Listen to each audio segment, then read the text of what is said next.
ಪ್ರಭಾಕರ್ ಕಾಮತ್ರವರು ದೈವಾಧೀನರಾಗಿದ್ದರು. ಹೀಗೆ ಹವ್ಯಾಸಿ ಯಕ್ಷಗಾನ ಕಲಾವಿದರು, ತಾಳಮದ್ದಲೆ ಅರ್ಥಧಾರಿಯರು, ಬೇರೆ ಬೇರೆ ಸಂಘಗಳಲ್ಲಿ ಸಕ್ರಿಯರಾಗಿ ತಮ್ಮ ಯಕ್ಷ ಸೇವೆಯಲ್ಲಿ ತೊಡಗಿಸಿಕೊಂಡವರು. ಅವರ ಆತ್ಮಕ್ಕೆ ಸದ್ಗತಿ ದೊರೆಯಲು ಸಲುವಾಗಿ ಎಲ್ಲ ಕಲಾವಿದರ ಒಗ್ಗೂಡಿಕೆಯಿಂದ ನಾವು ಈ ಸರಣಿ ತಾಳಮದ್ದಲೆ ಕಾರ್ಯಕ್ರಮವನ್ನು ಹಮ್ಮಿಕೊಂಡಿದ್ದೇವೆ. ಇದುವರೆಗೆ 2 ಯಕ್ಷಗಾನ ಕಲಾವರ್ಧಕ ಸಂಘದವರಿಂದ ಪ್ರಸಂಗಗಳು ವಾಲಿಮೋಕ್ಷ ಮತ್ತು ಅತಿಕಾಯ ಮೋಕ್ಷ ಎನ್ನುವ ಪ್ರಸಂಗ ನಡೆದಿದೆ. ಇದೀಗ ನುಡಿ ನಮನ ಕಾರ್ಯಕ್ರಮ. ವೇದಿಕೆಗೆ ಪ್ರಭಾಕರ್ ಕಾಮತ್ರವರ ಕುಟುಂಬಿಕರು ಬರಬೇಕಂತ ವಿನಂತಿಸುತ್ತಾ ಇದ್ದೇನೆ. ಅದೇ ರೀತಿಯಲ್ಲಿ ವಾಗೀಶ್ವರಿ ಯಕ್ಷಕಲಾವರ್ಧಕ ಸಂಘದ ಮಹಾಪೋಷಕರಾದ CS ಭಂಡಾರಿಯವರು, ಅದೇ ರೀತಿ ಮಹಾಮಾಯ ದೇವಸ್ಥಾನದ ಅರ್ಚಕರಾದ ಶ್ರೀ ವಾಸುದೇವ ಭಟ್ರವರು ವೇದಿಕೆಗೆ ಬರಬೇಕು. ಅದೇ ರೀತಿಯಲ್ಲಿ ಯೋಗೇಶ್ ಕುಮಾರ್ ಜಪ್ಪು, ಪ್ರಫುಲ್ಲ ನಾಯಕ್, ಅಶೋಕ್ ಕುಮಾರ್ ಗೋಳೂರ್, ಗೋಪಾಲಕೃಷ್ಣ ಅನಂತಾಡಿ, ರವಿಕುಮಾರ್ ಭಟ್, ಸಂಜಯ್ ಕುಮಾರ್ ರಾವ್, ಸುಧಾಕರ್ ಸಾಲಿಯನ್, CS ಭಂಡಾರಿ ಹಾಗೂ ವಾಗೀಶ್ವರಿಯ ಅಧ್ಯಕ್ಷರಾದ ಶ್ರೀನಾಥ್ ಭಟ್ಯಾರವರು ಕೂಡ ವೇದಿಕೆಗೆ ಬರಬೇಕು. ಅವರು ತಮ್ಮ ಯಕ್ಷ ಸೇವೆಯಲ್ಲಿ ಅಥವಾ ನಮ್ಮ ಕಲಾವಿದರಲ್ಲಿ ಅವರ ಒಡನಾಟದ ಅನುಭವವನ್ನು ಹಂಚಿಕೊಳ್ಬೇಕು. ಅವರ ಆತ್ಮಕ್ಕೆ ಸದ್ಗತಿಯನ್ನು ತಾವೆಲ್ಲರೂ ಪ್ರಾರ್ಥಿಸಬೇಕಂತ ಈ ನುಡಿ ನಮನದ ಕಾರ್ಯಕ್ರಮದ ಮೂಲಕ ನಾನು ವಿನಂತಿಸಿಕೊಳ್ತಾ ಇದ್ದೇನೆ. ಪ್ರಥಮವಾಗಿ ನಮ್ಮ ವಾಗೀಶ್ವರ ಯಕ್ಷಗಾನ ಕಲಾವರ್ಧಕ ಸಂಘದ ಕಾರ್ಯದರ್ಶಿಯವರಾದ ಸಂಜಯ್ ಕುಮಾರ್ ರಾವ್ ಅವರಿಂದ 2 ಮಾತು.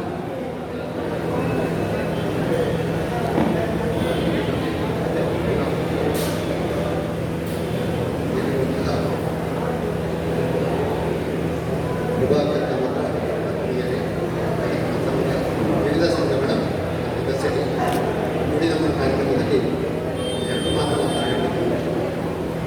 ಕಾರ್ಯಕ್ರಮದಾಗಿ ಪ್ರಭಾಕರ್ ಕಾಮತ್ರರು ಯಕ್ಷಗಾನ ಸಂಘದಲ್ಲಿ ಸುಮಾರು 20 ವರ್ಷಗಳಿಂದ ವಾಗೀಶ್ವರಿ ಯಕ್ಷಗಾನ ಕಲಾವರ್ಧಕ ಸಂಘದಲ್ಲಿ ಸೇವೆ ಸಲ್ಲಿಸಿದವರು. ಇವರ ಸೇವೆ ಅಂತ ಹೇಳಿದರೆ ಇದು ಅನುಕರಣೀಯವಾದಂತಹ ಸೇವೆ ಅಂತ ಹೇಳಬೇಕಾಗುತ್ತೆ. ಅರ್ಥಧಾರಿಯಾದಂತಹ ಇವರು ಅರ್ಥವನ್ನು ಹಂಚುವಂತಹ ಒಳ್ಳೆಯ ಕೆಲಸವನ್ನೇ ಮಾಡ್ತಾ ಇದ್ದಾರೆ. ಎಷ್ಟರ ಮಟ್ಟಿಗೆ ಅಂತ ಹೇಳಿದರೆ ನಮಗಾಗಿ ಇರಿಸಿಕೊಂಡಂತಹ ಅರ್ಥ ಅದಾದರೂ ಸಹ ಅದನ್ನು ಬೇರೆಯವರು ಯಾರಾದರೂ ಬಂದರೆ ಅವರಿಗೆ ಬಿಟ್ಟು ಕೊಡ್ತೇವೆ. ನಾವು ಕೇಳುಗರಾಗಿ ಆ ಕಾರ್ಯಕ್ರಮದಲ್ಲಿ ಭಾಗವಹಿಸ್ತೇವೆ. ನಮ್ಮ ಸ್ವಂತವಾದಂತಹ ಯಾವುದೇ ಆಶಯಗಳನ್ನು ಹೆಚ್ಚಿಕೊಳ್ಳದೆ ನಮಗೋಸ್ಕರವಾಗಿ ದುಡಿದಂತಹ ಒಂದು ಹಿರಿಯ ಯಕ್ಷಗಾನದ ಅರ್ಥಧಾರಿಯಾಗಿ ಅವರು NFPTಯಲ್ಲಿ ಇವರು ಉದ್ಯೋಗದಲ್ಲಿದ್ದರು. ಆ ಸಂದರ್ಭದಲ್ಲಿ ಯಕ್ಷಗಾನ ಬಯಲಾಟಗಳಲ್ಲಿಯೂ ವೇಷವನ್ನು ಮಾಡುತ್ತಿದ್ದರು ಅಂತೇಳಿ ಅವರ ಸಹೋದ್ಯೋಗಿಗಳು ನಮ್ಮಲ್ಲಿ ಹೇಳ್ತಿದ್ದರು. ಆದರೆ ಅವರು ನಮ್ಮ ವಾಗೀಶ್ವರಿ ಯಕ್ಷಗಾನ ಕಲಾವರ್ಧಕ ಸಂಘಕ್ಕೆ ನಮ್ಮ ಸಂಘದಲ್ಲಿ ಆಗ್ತಾ ಇದ್ದಂತಹ ಯಕ್ಷಗಾನ ಏಕಾದಶಿಯಲ್ಲಿ ಬಂದು ನವರಾತ್ರಿ ಏಕಾದಶಿಗೆ ಆಗುವಂತಹ ಯಕ್ಷಗಾನದಲ್ಲಿ ವೇಷ ಮಾಡಿದವರನ್ನು ಹಾಗೆಂತ ಸಂಘದಲ್ಲಿ ನಿರಂತರವಾದಂತಹ ಸೇವೆಯನ್ನು ತಾಳಮದ್ದಲೆಯ ಸಂದರ್ಭದಲ್ಲಿ ನೀಡಿದವರು. 100ನೇ ವರ್ಷ ಶತಮಾನೋತ್ಸವ ಆಚರಿಸಿದ ಸಂದರ್ಭದಲ್ಲಿಯೂ 52 ವಾರಗಳ ಕಾಲದ ರಾಮಾಯಣ ಪ್ರಸಂಗದ ಯಕ್ಷಗಾನ ಪ್ರದರ್ಶನಗಳನ್ನು ನಾವು ಮಾಡಿದಾಗ ಅದಕ್ಕೆ ಹಿಂದಿನ ವಾರವೇ ಯಾರ್ಯಾರು ಅರ್ಥಧಾರಿಗಳು ಯಾವ್ಯಾವ ಅರ್ಥವನ್ನು ಹೇಳಬೇಕು ಎಂಬಂತಹ ನಿರ್ಧಾರವನ್ನು ಮಾಡಿ ಅವರಿಗೆ ಆ ಪ್ರಸಂಗದ ಮಾಹಿತಿಗಳನ್ನೆಲ್ಲ ನೀಡಿ ನಮ್ಮ ಸಂಘದ ಆ ಕಾರ್ಯಕ್ರಮ ಯಶಸ್ವಿಯಾಗುವಲ್ಲಿ ಪ್ರಮುಖ ಕಾರಣ ಆಗಿದ್ದವರು ಶ್ರೀಯುತ ಪ್ರಭಾಕರ್ ಕಾಮತ್ರರು. ಇವತ್ತು ನಮ್ಮೊಂದಿಗಿಲ್ಲ. ಹಾಗೆಂತ ಅವರ ನೆನಪು ನಮಗೆ ಸದಾ ಇರ್ತದೆ. ಅವರ ಆ ಕೆಲಸ ಕಾರ್ಯಗಳ ವೈಖರಿ ಅದು ಅನುಕರಣೀಯವಾಗಿ ನಾವು ಅದನ್ನು ಖಂಡಿತವಾಗಿ ಮುಂದುವರಿಸ್ತೇವೆ ಎನ್ನುವಂತಹ ಒಂದು ಮಾತಿನೊಂದಿಗೆ ಅವರಿಗೆ ಕೃತಜ್ಞತೆಯನ್ನು ಈ ಸಂದರ್ಭದಲ್ಲಿ ನಾನು ವ್ಯಕ್ತಪಡಿಸುತ್ತೇನೆ.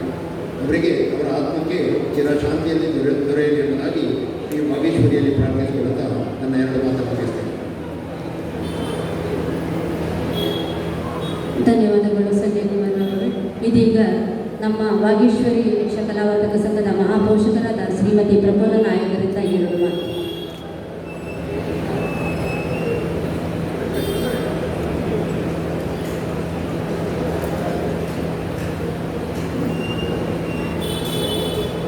ಕ್ಷಮಿಸಿ. ದೇವಸ್ಥಾನ ಮಹಾಮಾಯಿ ದೇವಸ್ಥಾನದ ಅರ್ಚಕರಾದ ಶ್ರೀ ವಾಸುದೇವ ಭಟ್ರಿಂದ ಎರಡು ನುಡಿಗಳು.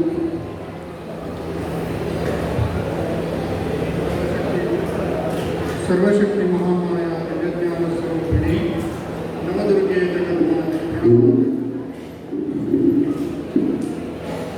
ತಾಯಿಯಾದ ಮಹಾಮಾಯ ದೇವಿಯ ಪ್ರಾರ್ಥನೆ ಮಾಡುತ್ತಾ, ಹಾಗೆ ವಾಗೀಶ್ವರಿ ಯಕ್ಷಗಾನ ಸಂಘದ ತಾಯಿ ವಾಗೀಶ್ವರಿ ಅಂದರೆ ಮಹಾಮಾಯ ದೇವಿಯ ರೂಪವೇ ಅದು. ಈ ಯಕ್ಷಗಾನ ಸಂಘದ ಪರವಾಗಿ ಪ್ರಭಾಕರ ಕಾಮತ್ ಅವರಿಗೆ ಎರಡು ಶ್ರದ್ಧಾಂಜಲಿಯ ಮಾತುಗಳನ್ನು ಹೇಳಬೇಕು ಅಂತ ಶಿವಪ್ರಸಾದ್ ಪ್ರಭು ಅವರು ಹೇಳಿದರು. ಆದರೆ ತುಂಬ ದುಃಖದಿಂದ ನಾವಿವತ್ತು ಅವರಿಗೆ ಶ್ರದ್ಧಾಂಜಲಿಯನ್ನು ಕೊಡ್ತಾ ಇದ್ದೇವೆ. ಕಾರಣ ಏನಂದರೆ, ವಾಗೀಶ್ವರಿ ಯಕ್ಷಗಾನಕ್ಕೆ 3 ವರ್ಷದ ಇತಿಹಾಸ ಉಂಟು. ಆಚಾರ್ಯ ಮಠದ ವೆಂಕಟರಮಣದೇವರ ಶಾರದೆ ಹಾಗೂ ವಾಗೀಶ್ವರಿ ಯಕ್ಷಗಾನ ಒಂದೇ ವರ್ಷದಲ್ಲಿ ಪ್ರಾರಂಭ ಆದ 2 ಸಂಸ್ಥೆಗಳು. ಹಾಗೆ ಪ್ರಭಾಕರ ಕಾಮತ್ ಅವರು ಸಾಧಾರಣ ಒಂದು 25 ವರ್ಷದಿಂದ ನಾನು ನೋಡ್ತಾ ಇದ್ದೇನೆ. ವಾಗೀಶ್ವರಿ ಯಕ್ಷಗಾನ ಮಂಡಳಿಯಲ್ಲಿ ಸಕ್ರಿಯವಾಗಿ ಅವರು ಪ್ರತಿ ಆದಿತ್ಯವಾರ ಬಂದು ಶುರುವಿಗೆ ಅವರು ಪಾತ್ರ ಪರಿಚಯ ಎಲ್ಲ ಹೇಳುವುದು, ಮತ್ತು ಲಾಸ್ಟಿಗೆ ಧನ್ಯವಾದ, ನಡುವಿನಲ್ಲಿ ಪಾತ್ರ ಎಲ್ಲ ಮಾಡ್ತಿದ್ರು. ಆದರೆ ಬಾಕಿ ಕಲಾವಿದರಿದ್ದರೆ ಅವರು ತುಂಬ ಸೈಡಿಗೆ ನಿಂತು ಅವರಿಗೆ ಪ್ರೋತ್ಸಾಹ ಕೊಡ್ತಿದ್ರು. ಇಂಥ ಒಂದು ವ್ಯಕ್ತಿತ್ವ ದೇವರ ಹತ್ರ ನಾವು ಪ್ರಾರ್ಥನೆ ಮಾಡೋದು. ಶಿವಪ್ರಸಾದ್ ಪ್ರಭು ಅವರು ನನಗೆ ಮೊನ್ನೆ ಹೇಳಿದರು, ಹುಷಾರಿಲ್ಲದಿರುವಾಗ ಆಸ್ಪತ್ರೆಯಲ್ಲಿದ್ದಾರೆ, ಅಲ್ಲಿಂದ ಅವರಿಗೆ ಫೋನ್ ಮಾಡಿದ್ದಾರೆ. ಅಂದರೆ ಅವರಿಗೆ ಮನಸ್ಸಿಗಿತ್ತು, ನಮಗೆ BP ಜಾಸ್ತಿ ಆಗಿದೆ, ಏನು ತೊಂದರೆ ಇಲ್ಲ, ನಾನು ಡಾಕ್ಟರ್ ಹತ್ರ ಕೇಳಿ ಸಂಜೆ ಕಾರ್ಯಕ್ರಮಕ್ಕೆ ಹೋಗ್ಬೋದಂತ ಒಂದು ಅವರಿಗೆ ಚಿಂತನೆ ಇತ್ತು. ಫೋನ್ ಮಾಡಿ ಇವತ್ತು ಯಾವ ಪಾತ್ರ ಎಲ್ಲ, ಯಾರಿಗೆ ಎಂತೆಂತ ಕೊಡೋದು, ಎಂಥ ಪ್ರಸಂಗ ಎಲ್ಲ ಹೇಳಿದಾರಂತ ಅವರು ನಮಗೆ ಮುಖತಃ ಹೇಳಿದರು. ಅವರ ಸಾವಿನ ಸುದ್ದಿ ಕೇಳಿ ಅವರಿಗೆ ಸಿಡಿಲಾಘಾತ ಆಗಿದೆ. ಬಾಕಿ ಎಲ್ಲ ಸದಸ್ಯರಿಗೂ ಸಹ ಹಾಗೆ. ನಮ್ಮಲ್ಲಿ 3 ಜನ ಹಿರಿಯರಿದ್ದರು, ನಾಗೇಶ್ ಪ್ರಭುಗಳು, ಹಾಗೆ ಕದ್ರಿ ನರಸಿಂಹ ಪ್ರಭು ಮತ್ತು ಪ್ರಭಾಕರ ಕಾಮತ್ ತುಂಬ ಹಿರಿಯರು. ಮಾಧವಾಚಾರ್ಯರೆಲ್ಲ ಮುಂದೆ ಇದ್ದರು, ಅವರು ಆಗಲಿ ತುಂಬ ವರ್ಷ ಆಯಿತು. ಆದರೆ ಈಗ ನಾವು ನೋಡಿದ 3 ಜನರಲ್ಲಿ ತುಂಬ ಹಿರಿಯರಿದ್ದರು. ಚಂದವಾಗಿ ಅವರಿಗೆ ಒಂದು ಆಸೆ ಇತ್ತು, ಈ ಸಂಘ ಇನ್ನೂ ಸಹ ತುಂಬ ರೀತಿಯಲ್ಲಿ ಒಳ್ಳೆ ಬೆಳಿಬೇಕು ಅಂತ ಒಂದು ಇಚ್ಛಾಶಕ್ತಿ ಇತ್ತು. ದೇವರ ಹತ್ರ ಪ್ರಾರ್ಥನೆ ಮಾಡೋದು, ಅವರ ಆದರ್ಶ ಆಗಿ ಕೊಟ್ಟಿದ್ದವರು ಸಂಘ ಹೇಗೆ ಮುಂದೆ ಹೋಗಬೇಕು ಅಂತ. ಆ ಆದರ್ಶವನ್ನು ಈಗ ಸದಸ್ಯರೆಲ್ಲ ಪಾಲಿಸಿ ಮುಂದಕ್ಕೆ ಈ ಸಂಘವನ್ನು ಉತ್ತಮವಾಗಿ ಕೊಂಡೋಗಬೇಕು. ಅದೇ ಅವರಿಗೆ ನಾವು ಕೊಡುವ ಶ್ರದ್ಧಾಂಜಲಿ. ಹಾಗೆ ನಾನು ಆಗ ಶಿವಪ್ರಸಾದ್ ಪ್ರಭು ಅವರ ಹತ್ರ ಹೇಳಿದ್ದೆ, ನಮ್ಮ ವೈದಿಕ ಕರ್ಮ ಎಲ್ಲ ಮಾಡುವುದು ನಾವು ಅದು ರೂಢಿ, ನಾವು ಮಾಡಲೇಬೇಕು. ಆದರೆ ಅವರಿಗೆ ನಿಜವಾಗಿ ಕೊಡುವ ಶ್ರದ್ಧಾಂಜಲಿ ಅಂದರೆ, ಇವತ್ತು ನೀವು 3 ಮೇಳಗಳನ್ನು ಮಾಡಿ ಅವರಿಗೆ ಯಕ್ಷಗಾನದಲ್ಲಿ ಅಷ್ಟೊಂದು ಆಸಕ್ತಿ ಮಾಡಿದ್ದು ಉಂಟಲ್ಲ, ಆ ಕಾರ್ಯ ಅವರಿಗೆ ನಿಜವಾಗಿ ಖುಷಿ ಆಗ್ತದೆ. ಅದು ನನಗೆ ಎನಿಸ್ತದೆ. ಹಾಗೆ ಅದು ನಿಜವಾಗಿ ಸತ್ಯ ಸಹ ಹೌದು. ನಾವು ಎಲ್ಲ ಮಾಡಿದ್ದು ಅವರಿಗೆ ಸಂತೋಷ ಆಗಲಿ, ಅವರ ಜೀವಾತ್ಮಕ್ಕೆ ಪರಮಾತ್ಮ ಸದ್ಗತಿ ಕೊಡಲಿ. ತಾಯಿ ಮಹಾಮಾಯಿ ಅವರ ಕುಟುಂಬದ ಎಲ್ಲ ಸದಸ್ಯರಿಗೆ ಆ ದುಃಖವನ್ನು ಸಹಿಸಿಕೊಳ್ಳುವ ಶಕ್ತಿ ಕೊಟ್ಟು ಮುಂದಕ್ಕೆ ಈ ಸಂಘ ಚಂದ ರೀತಿಯಲ್ಲಿ ಬೆಳೀಲಿ ಅಂತ ದೇವರ ಹತ್ರ ಪ್ರಾರ್ಥನೆ ಮಾಡಿ ನನ್ನ ಮಾತುಗಳನ್ನು ಮುಗಿಸ್ತೀನಿ.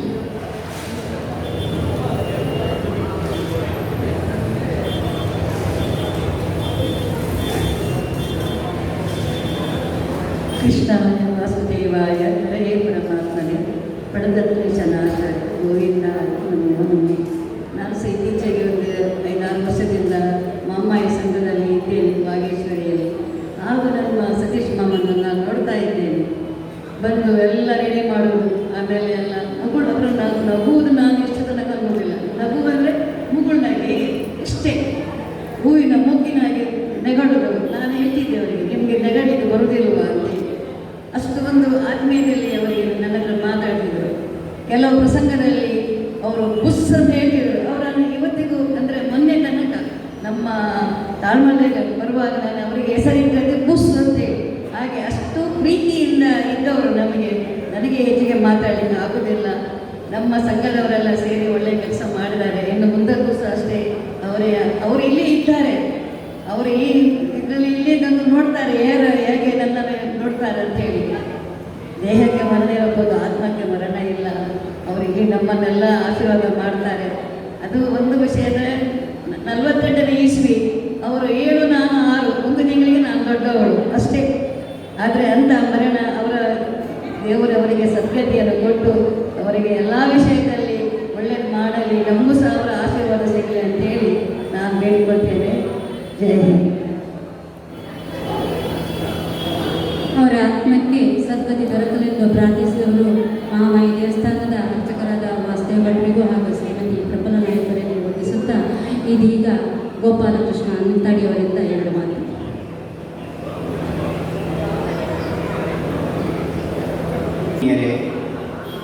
ಪ್ರಭಾಕರ ಕಾಮಂತರಂತಹ ಒಬ್ಬರು ಮಹಾನ್ ವ್ಯಕ್ತಿಯ ಕುರಿತಾಗಿ ನಾವೆಲ್ಲ ಮಾತನಾಡಲಿಕ್ಕೆ ಯೋಗ್ಯತೆಯನ್ನಿದ್ದವರು ಅಂತ ಹೇಳಲಿಕ್ಕೆ ನಾನು ಇಷ್ಟಪಡೋದೇನೆ. ಆದರೆ ಅವರ ಒಡನಾಟ, ಅವರೊಂದಿಗಿನ ನನ್ನ ಸಹಭಾಗಿತ್ವ, ಇದನ್ನೆಲ್ಲ ನಾನು ಯೋಚಿಸಿದಾಗ ಅವರೊಬ್ಬರು ಸಜ್ಜನಿಕೆಗೆ ಮತ್ತೊಂದು ಹೆಸರು. ಅವರ ತಾಯಿ ತಂದೆ ಅವರಿಗೆ ಹೆಸರನ್ನಿಡುವಾಗಲೇ ಬಹಳಷ್ಟು ಯೋಚನೆಯನ್ನು ಮಾಡಿದ್ದಾರೆ ಅಂತ ನನಗನಿಸುವುದೀಗ. ಎಲ್ಲ ಮಕ್ಕಳಿಗೂ ತಾಯಿ ತಂದೆಯರು ಹೆಸರನ್ನಿಡ್ತಾರೆ, ರಾಮ, ಕೃಷ್ಣ, ಗೋವಿಂದ ಅಂತ. ಆದರೆ ಪ್ರಭಾಕರ ಕಾಮತನಿಗೆ ಹೆಸರಿಟ್ಟದ್ದು ಪ್ರಭಾಕರ. ಅವರು ತನ್ನ ವ್ಯಕ್ತಿತ್ವದಿಂದ ಎಲ್ಲರಿಗೂ ಬೆಳಕಾಗ, ಅವರಲ್ಲಿ ಸಿಟ್ಟು ಅನ್ನೋದು ಇಲ್ಲವೇ ಇಲ್ಲ. ನಿಜಾರ್ಥದಲ್ಲಿ ತನ್ನ ಹೆಸರನ್ನು ಸಾರ್ಥಕಗೊಳಿಸಿದವರು ಪ್ರಭಾಕರ ಕಾಮತ. ತಾಯಿ ತಂದೆಯರು ಅವರಿಗಿಟ್ಟಂತಹ ಹೆಸರು ಸಾರ್ಥಕ ಅನ್ನುವ ಹಾಗೆ ಅವರು ಜೀವನವನ್ನು ನಡೆಸಿದವರು. ನಮ್ಮ ಒಡನಾಟ ಬಹಳ ಚಂದ ಇತ್ತು. ನಾವು ಪಾಂಡೇಶ್ವರಕ್ಕೆ ಹೋಗುವಾಗ ಅವರು ನನಗೆ ಮೊದಲೇ ಫೋನ್ ಮಾಡೋದು, ನಾನು 5 ಗಂಟೆಗೆ ಇಂತಹ ಸ್ಥಳದಲ್ಲಿ ಇರ್ತೇನೆ. 5 ಗಂಟೆಗೆ ಅವರು ಅಲ್ಲಿ ಇರ್ತೇನೆ ಅಂದರೆ ಅವರು 5 ಗಂಟೆಗೆ ಅಲ್ಲಿ ಇರ್ತಾರೆ. ಯಾವತ್ತೂ ನಮ್ಮನ್ನು ಅವರು ಕಾದಿದ್ದಾರೆಯೇ ಹೊರತು ಅವರನ್ನು ನಾವು ಕಾದದ್ದೀವಿ. ಯಾವುದೇ ಒಂದು ಕೂಟಕ್ಕೆ ಅವರು ಕೂಟಕ್ಕಿಂತ ಮೊದಲೇ 1 ಗಂಟೆ ಅರ್ಧ ಗಂಟೆ ಮೊದಲೇ ಹೋಗಿ ಅಲ್ಲಿ ಆಗಬೇಕಾದಂತಹ ಎಲ್ಲ ಕಾರ್ಯಗಳನ್ನು ತಾನೇ ನಿರ್ವಹಿಸಿ, ಪಾತ್ರವನ್ನು ಹಂಚುವಲ್ಲಿಯೂ ಹಾಗೆ ಅವರು ಎಂದೂ ಬೇಕಾಬಿಟ್ಟಿಯಾಗಿ ಪಾತ್ರವನ್ನು ಹಂಚಿದವರಲ್ಲ. ಆ ಪ್ರಸಂಗವನ್ನು ಸರಿಯಾಗಿ ಅಧ್ಯಯನ ಮಾಡಿ, ಆ ಪ್ರಸಂಗದಲ್ಲಿ ಯಾವ ಯಾವ ಪಾತ್ರಕ್ಕೆ ಎಷ್ಟೆಷ್ಟು ಪದ್ಯಗಳಿವೆ ಎನ್ನುವುದನ್ನು ನೋಡಿ, ಯಾವ ಪಾತ್ರವನ್ನು ಯಾರು ಹೇಳಬೇಕು ಎನ್ನುವುದನ್ನು ಅಖಂಡಿಕಾಗಿ ಯೋಚನೆಯನ್ನು ಮಾಡಿ ಅವರು ಪಾತ್ರವನ್ನು ಹಂಚಿದರು ಅಂತಾದ ಮೇಲೆ ಯಾವ ಅರ್ಥಧಾರಿಯೂ ಅವರ ಹಂಚಿದ್ದು ಸರಿ ಇಲ್ಲ ಅಂತ ಅದನ್ನು ಕಮೆಂಟ್ ಮಾಡುವ ಹಾಗೆ. ಅವರ ಮಾತು ಬಹಳ ಚಂದ. ಅವರ ಮಗಳು ವಿದೇಶದಲ್ಲಿರಬೇಕು. ಆ ವಿದೇಶಕ್ಕೊಮ್ಮೆ ಅವರು ಹೋಗಿ ಬಂದ ಮೇಲೆ ನನ್ನ ಹತ್ರ ಮಾತಾಡಿದರು. ನಾನಲ್ಲಿಗೆ ಹೋಗಿದ್ದೇನೆ ಎನ್ನುವ ಹೆಮ್ಮೆ ಅಂತ ಅವರಿಗೆ. ಅಲ್ಲಿ ಅವರು ಹೋಗಿ ಬಂದಂತಹ ಆ ಕಥನಗಳನ್ನೆಲ್ಲ ಅವರು ಹೇಳುವಾಗ ಅದರಲ್ಲಿ ಏನೂ ಉತ್ಪ್ರೇಕ್ಷೆ ಇಲ್ಲ. ಮಾತ್ರವಲ್ಲ, ಅವರು ಹೇಳುತ್ತಾ ಹೋದ ಹಾಗೆ ಅಲ್ಲಿಗೆ ನಾವು ಹೋಗಿ ಬಂದಷ್ಟು ಅನುಭವ ನಮಗೆ ಆಗೋದು. ಅವರಲ್ಲಿ ಹೋಗಿದ್ದಕ್ಕೆ ಸಾರ್ಥಕವೋ ಎನ್ನುವ ಹಾಗೆ ನಾವು ಅಲ್ಲಿಗೆ ಹೋಗಿ ಬಂದಿದ್ದೇವೆ ಅಂತ ಅನಿಸಿತು ನನಗೆ. ಅಂತಹ ಒಂದು ಸುಂದರವಾಗಿ ಮಾತನಾಡಬಲ್ಲ, ಯಾರಲ್ಲಿಯೂ ದ್ವೇಷವನ್ನು ಕಟ್ಟಿಕೊಳ್ಳದ, ಕಾಮತರಿಗೆ ಸಿಟ್ಟೇ ಇಲ್ಲ. ಕಾಮತರನ್ನು ನಾವು ಕಾಮತರು ನಮಗೆ ಬೈಯೋದಿಲ್ಲ. ಕಾಮತರನ್ನು ಯಾರು ಯಾವಾಗಲೂ ಏನೋ ಹೇಳೋದನ್ನು ನಾನು ಕೇಳಿಲ್ಲ. ಮಾತ್ರವಲ್ಲ, ನಮಗೆ ಬೇಸರವಾದಾಗ ಯಾರಾದರೂ ನಮಗೆ ನೋವನ್ನುಂಟು ಮಾಡಿದ್ದಾರೆ ಅಂತ ಕಾಮತರಿಗೆ ಹೇಳಿದೆ, ಅಲ್ಲಿ ಅವರ ವಿಮರ್ಶೆ ಇಲ್ಲ. ಅವರೊಂದು ಚಂದದ ನಗೆಯನ್ನು ನಗಾಡಿ ನಮಗೆ ಸಮಾಧಾನವನ್ನು ಮಾಡ್ತಾ ಇದ್ದಾರೆ.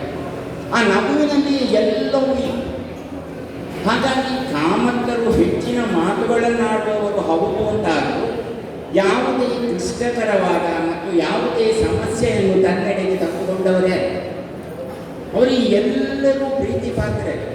ಅವರಿಗೆ ಪ್ರೀತಿಸುವುದನ್ನು ಬಿಟ್ಟರೆ ಬೇರೆ ಯಾವುದೂ ಗೊತ್ತಿಲ್ಲ. ಅವರ ಕೊನೆಯ ಕಾಲದಲ್ಲಿ ನಾವು ಅವರನ್ನು ಕಡೆಯದಾಗಿ ನೋಡುವುದಕ್ಕೆ ಅಂತ ಹೋದಾಗ ಹೊರಗೆ ಅವರ ಸಂಬಂಧಿ ಯಾರೋ ಒಬ್ಬರಿದ್ದರು. ನಮ್ಮ ಕುಟುಂಬದ ದೇವರ ಸೇವೆಯನ್ನು ಅವರಷ್ಟು ಚಂದ ಮಾಡಿದವರು ಯಾರೂ ಇಲ್ಲ. ಒಂದು ದಿನಕ್ಕಿಂತ ಮೊದಲೇ ಅದಕ್ಕೆ ಬೇಕಾದಂತಹ ಎಲ್ಲ ವ್ಯವಸ್ಥೆಗಳನ್ನು ಮಾಡುವುದರೊಂದಿಗೆ ಅದನ್ನು ಬಹಳ ಚಂದವಾಗಿ ನೆರವೇರಿಸಿಕೊಡ್ತಾ ಇದ್ದಾರೆ. ಇನ್ನು ಅದನ್ನು ಮಾಡುವವರು ಯಾರು ಅಂತ ಕಣ್ಣೀರು ಸುರಿಸ್ತಾ ಇದ್ದಾರೆ. ಹಾಗಾದರೆ ಕಾಮತರ ಅಚ್ಚುಕಟ್ಟುತನ, ಕಾಮರ್ಥರ ಯೋಗ್ಯತೆ, ಕಾಮರ್ಥರು ನಿಜವಾಗಿಯೂ ನಿಜಾರ್ಥದಲ್ಲಿಯೂ ಪ್ರಭಾಕರನಾಗಿಯೇ ಎಲ್ಲರಿಗೂ ಬೆಳಕನ್ನು ನೀಡಿದರು. ವಾಗೀಶ್ವರಿ ಸಂಘಕ್ಕೆ ನೀವು ಬೇಕು. ಅವರಿಗೆ ಸಂಘದೊಳಗಿರುವಂತಹ ಒಂದು ಆತ್ಮೀಯತೆ, ಎಲ್ಲ ಕಡೆಯೂ ತಾನಿರುವಂತಹ ಸಂಘ ಬೆಳೆದಬೇಕು ಅಂತ ಹೇಳೋದು ಮಾತ್ರ ಅಲ್ಲ ಅವರಿಗಿಲ್ಲ. ಎಲ್ಲೆಲ್ಲಿ ಸಂಘಗಳು ನಡೀತದೋ ಆ ಸಂಘಗಳೆಲ್ಲವೂ ನಡೆಯಬೇಕು ಅಂತ ಹೇಳುವ ಆಸೆ ಅವರು. ನಾನು ಶರವಕೂಟಕ್ಕೆ ಹೋಗ್ತಾ ಇದ್ದೆ. ಹಾಗಾಗಿ ನನ್ನನ್ನು ಅವರು ಹೇಳೋದು, ನೀವು ವಾಗೀಶ್ವರಿ ಸಂಘಕ್ಕೆ ಬೇಕು, ಹಾಗಂತ ನೀವು ನಮ್ಮಲ್ಲಿಗೆ ಬಂದರೆ ಅಲ್ಲಿದು ನಿಲ್ತದಲ್ಲ, ಶರವಿನ ಕೂಟ ನಿಲ್ತದೆ. ಹಾಗಾಗಿ ನಾವು ನಮ್ಮಲ್ಲಿ ಬೇಕಾದಷ್ಟು ಜನ ಇದ್ದೇವೆ, ನಾವು ಇಲ್ಲಿ ನಡೆಸ್ತೇವೆ, ಹಾಗಂತ ಒಮ್ಮೊಮ್ಮೆ ಆದರೂ ನೀವು ಬರಬೇಕು ಅಂತ ಹೇಳುವಂತಹ ತುಡಿತ. ಎಲ್ಲ ಕಡೆಯೂ ಯಕ್ಷಗಾನ ಆಗಬೇಕು ಎನ್ನುವಂತಹ ತುಡಿತ. ಹಾಗಾಗಿ ಈ ಎಲ್ಲ ಕಡೆ ಯಕ್ಷಗಾನಗಳಲ್ಲಿ ಯಕ್ಷಗಾನವು ಚೆನ್ನಾಗಿ ನಡೆಯಬೇಕು ಎನ್ನುವಂತಹ ಮಹತ್ವತೆಯನ್ನು ತಿಳಿದವರು. ಬಹುಶಃ ಯಕ್ಷಗಾನವನ್ನು ಒಂದು ಪೂಜೆ ಎನ್ನುವ ರೀತಿಯಲ್ಲಿ ಅವರು ಭಾವಿಸಿಕೊಂಡು ಆ ಪೂಜೆಯನ್ನು ಅವರು ಯಶಸ್ವಿಯಾಗಿ ನೆರವೇರಿಸಿದರು.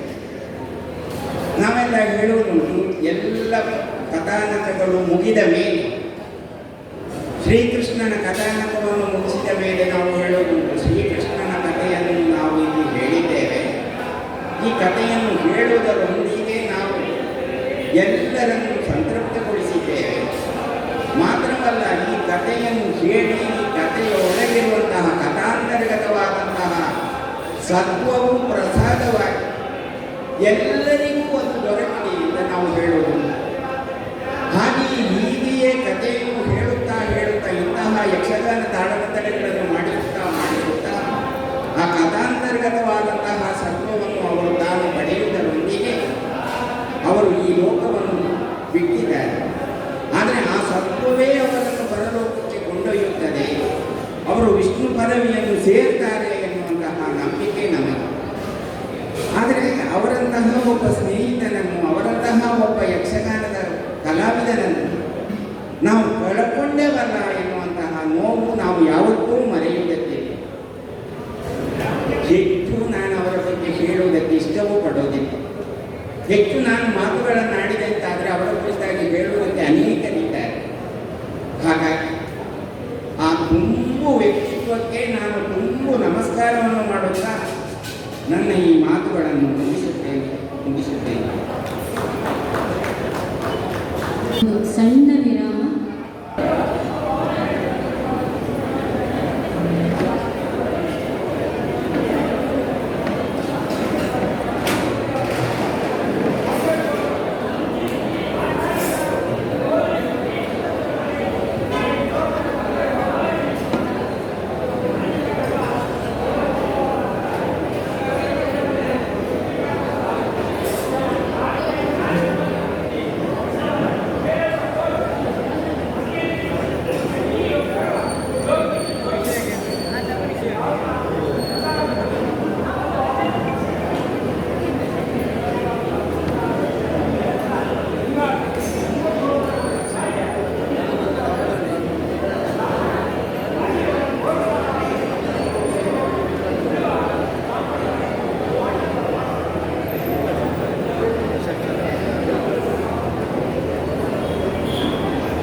ನೋಡಿ, ನಮ್ಮ ಕಾರ್ಯಕ್ರಮ ಮುಂದುವರಿಯುವುದು.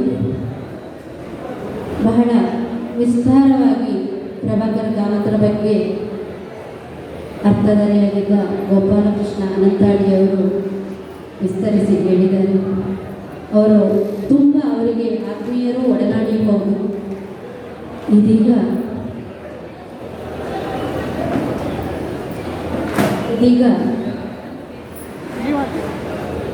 ಪ್ರಭಾಕರ್ ಕಾಮತ್ರವರು ಬೇರೆ ಬೇರೆ ಸಂಘಗಳಲ್ಲಿ ತಮ್ಮ ಯಕ್ಷ ಸೇವೆಯನ್ನು ಸಕ್ರಿಯರಾಗಿಸಿಕೊಂಡವರು. ಅದೇ ರೀತಿಯಲ್ಲಿ ಪಾಂಡೇಶ್ವರ ಮಹಾಲಿಂಗೇಶ್ವರ ಯಕ್ಷ ಕಲಾವಕರ ಸಂಘದ ಅಧ್ಯಕ್ಷರಾದ ಶ್ರೀ ಯೋಗೀಶ್ ಕುಮಾರ್ ಜಪ್ಪು ಅವರಿಂದ ಪ್ರಭಾಕರ್ ಕಾಮತ್ರವರ ಬಗ್ಗೆ 2 ಹಿತನುಡಿಯನ್ನು ನುಡಿಬೇಕಂತ ವಿನಂತಿಸ್ತಾ ಇದ್ದೇವೆ.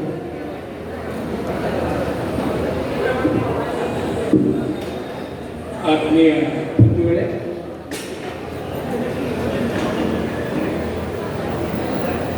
ನಮ್ಮ ನಗರದ ಶ್ರೀ ಪ್ರಭಾಕರ್ ಕಾಮತ್ರ ಬಗ್ಗೆ 2 ಮಾತಾಡಬೇಕಾದ ಅನಿವಾರ್ಯತೆ ನನಗಿದೆ. ಓರ್ವ ಸಜ್ಜನಿಕೆಯ ಮಾತ್ರ ಅಲ್ಲ, ಅತ್ಯಂತ ಸಂಯಮದಿಂದ ಮಾತ್ರ ಅಲ್ಲ, ಪೂರ್ತಿ ಯಕ್ಷಗಾನದ ಸ್ವರೂಪವನ್ನು ಅರ್ಥ ಮಾಡಿಕೊಳ್ಳುವಂಥ ವ್ಯಕ್ತಿಯನ್ನು ನಾವು ಪಾಂಡೇಶ್ವರದವರು ಅಗಲಿದ್ದೇವೆ ಅಂತ ಹೇಳಿದರೆ ತಪ್ಪಾಗಲಾರದು. ಹೇಗೆ ಅವರು ಉಳಿದ 2 ಸಂಘಗಳಲ್ಲಿ ಕೂಡ ಸಕ್ರಿಯರಾಗಿದ್ದರು, ನಮ್ಮಲ್ಲಿ ಕೂಡ ಅಷ್ಟೇ ಸಕ್ರಿಯರಾಗಿದ್ದರು. ನಮಗೆ ಯಾವುದೇ ಒಂದು ರೀತಿಯಲ್ಲಿ ಸಮಸ್ಯೆ ಬಂದಾಗ ಅದನ್ನು ಬಗೆಹರಿಸುವ ಮಾರ್ಗೋಪಾಯವನ್ನು ಕೂಡ ಕೊಡಿಸಿದ್ದಂಥ ವ್ಯಕ್ತಿ.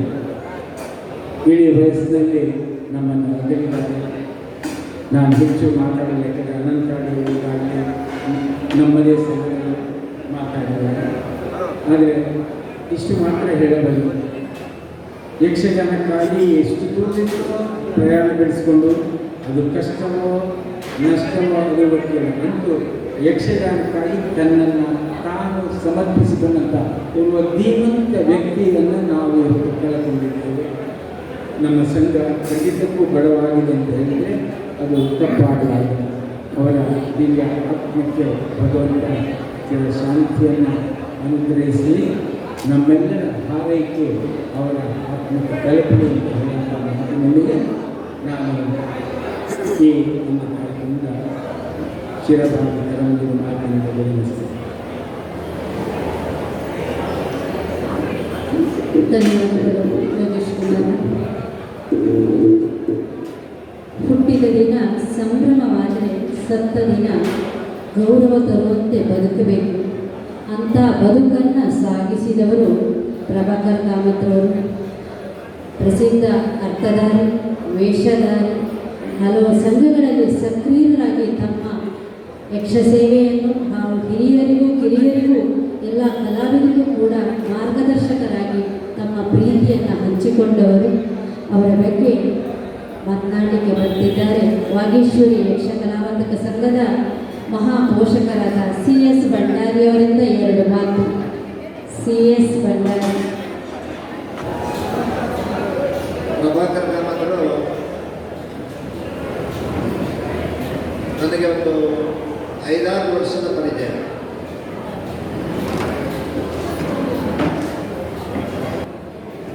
ಯಕ್ಷಗಾನ ಕಲಾವಂತಕ ಸಂಘದ ವಾರದ ಕಾರ್ಯಕ್ರಮದಲ್ಲಿ ನಾನು ಹೋಗಿ ಕೂತಾಗ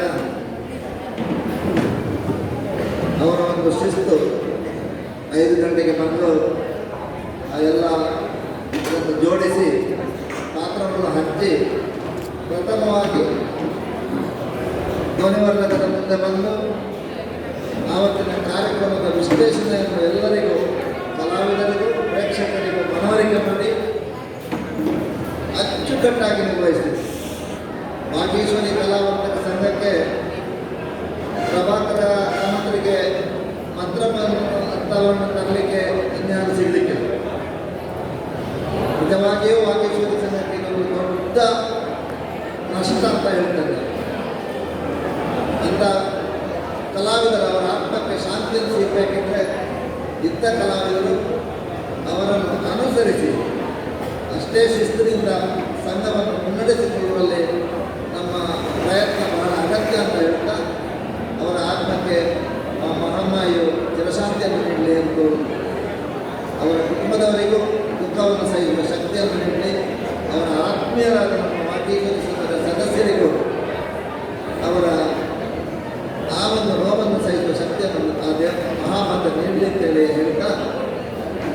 ಎಲ್ಲರಿಗೂ ವಂದಿಸಿ ನನ್ನೆರಡು ಮಾತನಾಡ್ತೀನಿ.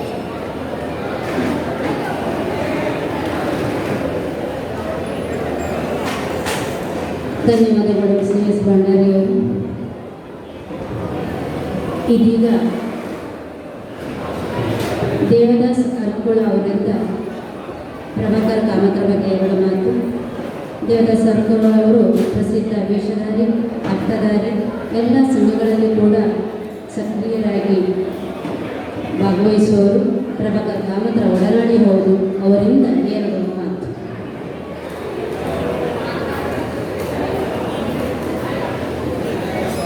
ನಮಸ್ಕಾರ.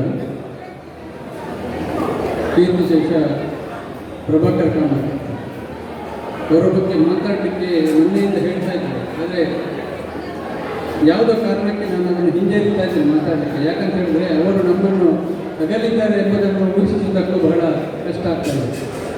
ಅವರ ಬಗ್ಗೆ ಆಲೋಚನೆ ಮಾಡುವಾಗಲೇ ಅವರ ಮುಖ ನಮ್ಮ ಕಣ್ಣ ಮುಂದೆ ಬರ್ತದೆ. ಆ ಮುಗ್ಧ ಮುಖ ಅದು ಹಲವು ಮಾತುಗಳನ್ನು, ವಿಷಯಗಳನ್ನು ನಮಗೆ ತಿಳಿದು ಬರ್ತದೆ. ಒಬ್ಬ ಒಳ್ಳೆಯ ಕಲಾವಿದನಾಗಿ, ಒಬ್ಬ ಒಳ್ಳೆಯ ಸಂಘಟಕನಾಗಿ, ಎಲ್ಲರೊಂದಿಗೆ ಸಹೃದಯತೆಯಿಂದ ಕಾರ್ಯಕ್ರಮವನ್ನು ನಡೆಸಿಕೊಡುವಂಥದ್ದಾಗಲಿ ಅಥವಾ ಪತ್ರ ಹಾಕುವುದಾಗಲಿ ಎಲ್ಲ ವಿಧದಲ್ಲಿ ಕೂಡ ಒಬ್ಬ ಸಮರ್ಥ ನಾಯಕನೆನಿಸಿಕೊಂಡಂಥ ಒಬ್ಬ ವ್ಯಕ್ತಿ, ಸರ್ವಾಂಗ ಸುಂದರ, ಒಂದು ರೀತಿಯಲ್ಲಿ ಸವ್ಯಸಾಚಿಯೂ ಹೌದು. ಅಂತಹ ವ್ಯಕ್ತಿ ಅವರ ಇಲ್ಲ ಅಂತ ಆಗುವಾಗ, ಆ ಸುದ್ದಿಯನ್ನು ಕೇಳುವಾಗ ಅವನೇ ಬರಸಿಡಿದು ಬಡಿದ ಹಾಗಾಯಿತು. ಅದನ್ನು ಜೀರ್ಣಿಸಿಕೊಳ್ಳುವುದಕ್ಕೆ ಒಂದು 4 ದಿನಗಳು ಬೇಕಾಯಿತು ನಮಗೆ. ಅಂತಹ ವ್ಯಕ್ತಿತ್ವ ಪ್ರಭಾಕರ್ ಕಾಮತ್.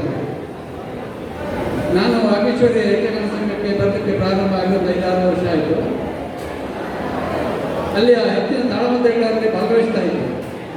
ಯಾವುದೇ ಸಮಯಕ್ಕೆ ಹೋದರೂ ಕೂಡ ಒಂದು ಅರ್ಥ ನನಗಾಗಿ ಅವರು ಮೀಸಲಿಡ್ತಾ ಇದ್ದಾರೆ. ಅದು ನನಗಾಗಿರ್ತಲ್ಲ, ಆ ಸಮಯದಲ್ಲಿ ಯಾರು ಹೋಗ್ತಾರೆ ಅವರಿಗೊಂದು ಅರ್ಥವನ್ನು ಅವರು ಹೇಗಾದರೂ ಮಾಡ್ತಾ ಇದ್ದಾರೆ.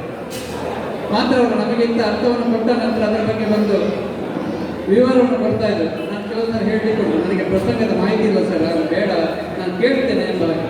ಇಲ್ಲ, ನೀವು ನಿಮ್ಮ ಹೆಸರು ಬರ್ತಾಯಿತ್ತಂತೆ ಹೇಳ್ತೇನೆ ಅಂತ. ಆಮೇಲೆ ಬಂದು ಹತ್ತಿರ ಕೂತ್ಕೊಂಡು ಆ ಪ್ರಸಂಗದ ಹಿನ್ನೆಲೆ ಮತ್ತು ಮುನ್ನೆಲೆ ಎರಡನ್ನೂ ಕೂಡ ನೆನಪಿಸಿಕೊಡ್ತಾ ಇದ್ದಾರೆ. ಹಾಗಾಗಿ ಅವರು ಇದ್ದಾರೆ ಅಂತಾಗುವಾಗ ನಮಗೆ ಯಾವುದೇ ಸಮಸ್ಯೆ ಇರಲಿಲ್ಲ. ತನ್ನ ಪಾತ್ರವನ್ನು ಇನ್ನೊಬ್ಬರಿಗೆ ಬಿಟ್ಟುಕೊಟ್ಟದ ಅನೇಕ ನಿದರ್ಶನಗಳಿವೆ. ಕೆಲವು ಸಂದರ್ಭಗಳಲ್ಲಿ ಅವರು ಅಷ್ಟು ದೊಡ್ಡ ಸಂಘಟಕನಾಗಿದ್ದರೂ ಕೂಡ ಕೇವಲ ಬಂದಂಥವರಿಗೆ ಚಹಾ ತಿಂಡಿಯನ್ನು ಅಲ್ಲಿ ಸಪ್ಲೈ ಮಾಡುವಷ್ಟರಲ್ಲಿಯೇ ತಮ್ಮ ಆವತ್ತಿನ ಊಟವನ್ನು ಅವರು ಮುಗಿಸ್ತಾ ಇದ್ದರು. ತಾನು ಮಾತಾಡದೆ ಇನ್ನೊಬ್ಬರ ಮಾತಾಡಿಸಿ ಅದನ್ನು ಕಂಡು ಸಂತೋಷ ಪಡ್ತಾ ಇದ್ದರು. ಪ್ರಸಂಗ ಪ್ರಾರಂಭ ಆಗುವ ಮೊದಲು ಹಿಂದಿನ ದಿನ ಆದಂತಹ ಪ್ರಸಂಗದ ಬಗ್ಗೆ ಮಾಹಿತಿಯನ್ನು ನೀಡಿ, ಪ್ರಸಂಗ ಮುಗಿಯುವಾಗ ಆ ದಿವಸ ಏನು ಆಗಿದೆ ಅದರನ್ನು ಸಿಂಹಾವಲೋಕನವನ್ನು ಮಾಡಿ ಮುಂದಿನ ದಿನಕ್ಕೆ ಅದಕ್ಕೆ ಬೇಕಾದಂತಹ ರೀತಿಯಲ್ಲಿ ಪೀಠಿಕೆಯನ್ನು ಹಾಕಿ ಅವರು ಕೊಡ್ತಾ ಇದ್ದಾರೆ. ಇಂತಹ ಸಂಘಟಕ ಸಾಧಾರಣ ನಾನು 10 ಸಂಘದಲ್ಲಿ ಸಕ್ರಿಯವಾಗಿದ್ದೇನೆ, ಎಲ್ಲಿಯೂ ನಾನು ನೋಡಿದ್ದಿಲ್ಲ. ಅಂತಹ ಕಾಮಕರು ಅದು ಬಹುಶಃ ವಾಗೀಶ್ವರಿ ಅಂತಲ್ಲ, ಅವರು ಭಾಗವಹಿಸಿದಂತಹ ಎಲ್ಲ ಸಂಘಟನೆಗಳಿಗೂ ಸಂಘಗಳಿಗೂ ಕೂಡ ಒಬ್ಬ ಆದರ್ಶಪ್ರಾಯನಾದಂಥ ವ್ಯಕ್ತಿ. ಅಂಥವರನ್ನು ನಾವು ಇವತ್ತು ಅವರು ನಮ್ಮನ್ನು ಅಗಲಿದ್ದಾರೆ. ಅವರ ಬಗ್ಗೆ ಮಾತಾಡಿದರೆ ಬಹಳಷ್ಟು ಮಾತಾಡ್ಬೋದು, ಆದರೆ ಇದು ಸಮಯ ಅಲ್ಲ. ಮತ್ತು ಹೆಚ್ಚು ಹೆಚ್ಚು ವಿಷಯ ಮಾತಾಡ್ತಾ ಹೋದ ಹಾಗೆ ಅವರ ಮತ್ತೆ ನಾವು ಕೆಳಗಿದ ಹಾಗೆ ಆಗ್ತದೆ, ಅದು ಕಷ್ಟವೂ ಆಗ್ತದೆ. ಅವರನ್ನು ನಾವು ಅಗಲಿದ್ದೇವೆ ಎನ್ನುವಂತಹ ಭಾವ ಮತ್ತಷ್ಟು ನಮಗೆ ಹೆಚ್ಚಾಗ್ತಾ ಇದೆ. ಅವರ ದಿವ್ಯಾತ್ಮಕ್ಕೆ ಭಗವಂತನ ಸದ್ಗತಿಯನ್ನು ನೀಡಲಿ ಅಂತ ಹೇಳುತ್ತಾ ಒಬ್ಬ ಸಣ್ಣ ಮಾತುಗಳನ್ನು ಅವರ ಪಾದಕ್ಕೆ ಅರ್ಪಿಸ್ತಾ ಮಾತನ್ನು ಮುಗಿಸ್ತಾ ಇದ್ದೇನೆ. ಧನ್ಯವಾದಗಳು ದೇವದಾಸ್ ಮಿಶ್ರ. ಇದೀಗ ಪ್ರಸಿದ್ಧ ಅರ್ಥಧಾರಿ ರವಿಕುಮಾರ್ ಭಟ್ ಅವರಿಂದ ಕೀರ್ತಿಶೇಷ ಪ್ರಭಾಕರ್ ಕಾಮತ್ರ ಬಗ್ಗೆ 2 ಮಾತುಗಳು. ರವಿಕುಮಾರ್ ಭಟ್. ಬಹಳ ಬೇಸರದ ದಿವಸ ಇರುವುದು. ಒಬ್ಬ ಯಕ್ಷಗಾನ ಕಲಾವಿದ, ನೇರವಾಗಿ ನಮ್ಮ ಸಂಘಟಕ ಕೂಡ ನಮ್ಮನ್ನೆಲ್ಲರನ್ನು ಅಗಲಿಗೆ ಹೊಂದಿದ್ದಾರೆ. ನಮ್ಮ ಎಲ್ಲ ಯಕ್ಷ ಸಂಘಟನೆಗಳಿಗೆ ಒಂದು ದುರ್ಬಲವಾದ ಎಲ್ಲರಿಗಿಂತಲೂ ಮುಂಚಿತವಾಗಿ ಬಂದು ಎಲ್ಲ ಸುವ್ಯವಸ್ಥೆಯನ್ನು ಹುಡುಕೊಂಡಂತಹ ಸಂಘಟಕ ಇವರು. ಸಂಘಟಕ ಆಗಬೇಕಾದ್ರೆ ಸುಮ್ಮನೆ ಆಗುವುದಿಲ್ಲ. ಯಕ್ಷಗಾನದ ಸರ್ವ ಹೊರಗೆ ಗಮನಿಸಬೇಕಾಗ್ತದೆ. ಅಂತಹ ಎಲ್ಲವನ್ನು ತಿಳಿದುಕೊಂಡು ಯಾವ ಪಾತ್ರಕ್ಕೆ ಯಾವ ಸೂಕ್ತ ಎಲ್ಲವನ್ನು ಹಂಚಿಕೊಂಡು ನಡೆಸುತ್ತಿದ್ದಂತಹ ವ್ಯಕ್ತಿ, ಆದರ್ಶ ವ್ಯಕ್ತಿ ಅಂತ ಹೇಳಿದ್ರೆ ತಪ್ಪಾಗುತ್ತೆ. ನಾವು ಸಾಮಾನ್ಯವಾಗಿ ಅವರನ್ನು ಹೋಲಿಕೆ ಮಾಡ್ತಾ ಇದ್ದದ್ದು ಒಬ್ಬ ತಾಯಿ ಹೇಗೆ ತನ್ನ ಮಕ್ಕಳಿಗೆಲ್ಲ ತನ್ನಲ್ಲಿದ್ದದನ್ನು ಹಂಚಿಕೊಡ್ತಾರೆ, ಕೊನೆಗೆ ಉಳಿದರೆ ತಾನು ಸ್ಮರಿಸ್ತಾರೆ ಅಥವಾ ಅವರು ಸ್ವೀಕರಿಸುವುದನ್ನು ನೋಡಿ ತಾನು ಸಂತೋಷಪಡ್ತಾರೆ. ನಮ್ಮ ಪ್ರಬಂಧ ಕಾಮದ ವ್ಯಕ್ತಿತ್ವ ಅಂತ ಅನೇಕ ಯಕ್ಷಗಾನ ಕೂಟಗಳಲ್ಲಿ ಅವರು ತಾನು ಕೆಲವೊಮ್ಮೆ ಪಾತ್ರವನ್ನು ತನಗ ಇಟ್ಟುಕೊಂಡದ್ದು. ಆದರೆ ಇನ್ನೊಬ್ಬ ಯಾರಾದರೂ ಬಂದ ಕಲಾವಿದ ಅಂತಾದರೆ ತಾನು ನಿರ್ವಹಿಸಬೇಕಾಗಿದ್ದ ಪಾತ್ರವನ್ನು ಕೂಡ ಅವರಿಗೆ ಹಿರಿತನವನ್ನು ಬೆಳೆದರು. ತನ್ನ ಪಾತ್ರವನ್ನು ಹಾಗೆ ಇಟ್ಟುಕೊಂಡು ಎಲ್ಲರಿಗೂ ಅವಕಾಶವನ್ನು ಕೊಟ್ಟು ತಾನು ನೇತೃತ್ವಕ್ಕೆ ಸರಿದರು. ಅತ್ತ ಮಹಾತ್ಮ ಕಾಮಂತರು ಇದ್ದಿಲ್ಲವಾಗಿದ್ದಾರೆ. ನಾವು ಬೇಡಿಕೊಳ್ಳುವುದಷ್ಟು ಭಗವಂತ ಅವರಿಗೆ ಸ್ವರ್ಗಕ್ಕೆ